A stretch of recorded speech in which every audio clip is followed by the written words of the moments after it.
À la une de l'actualité également, l'exaspération des viticulteurs. Le président américain Donald Trump a décidé d'étendre les taxes douanières à tous les vins. Un coup dur, un de plus pour le Bordelais. Les États-Unis sont le deuxième marché d'exportation. Avant d'en parler avec notre invité, voyez ce point signé Denis Salle. C'est la dernière attaque de l'administration Trump contre les vins français. L'augmentation de 25% des taxes douanières qui s'appliquaient aux vins de moins de 14 degrés depuis octobre 2019 va s'appliquer à tous les vins à partir du 12 janvier 2021.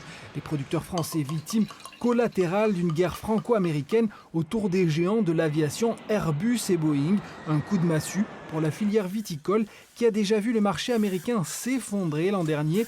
Les exportations ont diminué de moitié. La baisse des parts de marché risque de rendre les vins français et bordelais invisibles. Une situation d'autant plus difficile que les chiffres ont aussi baissé chez les autres pays importateurs de vins français. En cause, le coronavirus évidemment, mais aussi le Brexit qui n'a pas facilité les choses, même si, en ce qui concerne nos voisins britanniques, on peut espérer une amélioration de la situation. Pour aller plus loin, nous recevons ce midi Georges Salter, vice-président du négoce bordelais. Bonjour monsieur. Bonjour, quels sont les vins de Bordeaux qui vont être désormais concernés par l'extension de cette taxe américaine ? Eh bien tous. Jusqu'à présent, nos vins qui titraient plus de 14 degrés d'alcool n'étaient pas taxés à 25%. Mais à partir du 12 janvier prochain, ce sera tous nos vins. Il n'y a plus d'échappatoire. La situation était déjà dramatique. Elle sera vraiment catastrophique. Pour qu'on mesure bien, que représente exactement le marché européen ? C'est le deuxième marché d'exportation pour le vin bordelais, c'est ça ? Vous parlez du marché américain, je suppose. Oui, pardon. Le marché américain, oui, c'est notre deuxième marché. Vous avez vu les chiffres, 200 millions d'exportations. Il a déjà baissé de 100 millions. Nous avons déjà perdu un tiers de nos affaires aux États-Unis sur les 12 derniers mois. Et donc, nous nous apprêtons à subir un deuxième choc.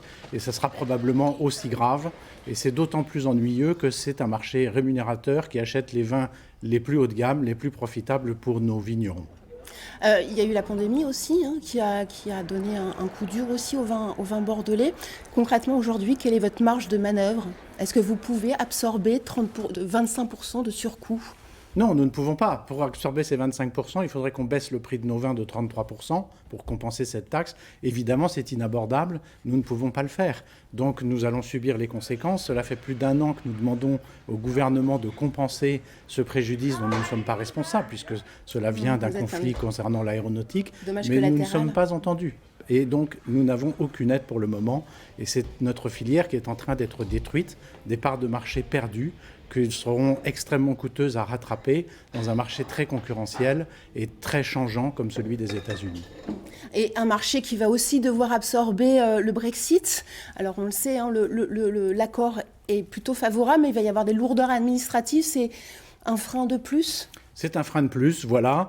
Nous ne sommes pas inquiets fondamentalement parce que le marché britannique aime les vins de Bordeaux depuis des siècles. Donc, à long terme, il ne devrait pas y avoir d'impact, surtout du fait de l'absence de taxes douanières. Mais effectivement, il y aura des complications administratives. Et je pense que les premiers mois vont être difficiles et vont encore contribuer à ralentir nos exportations.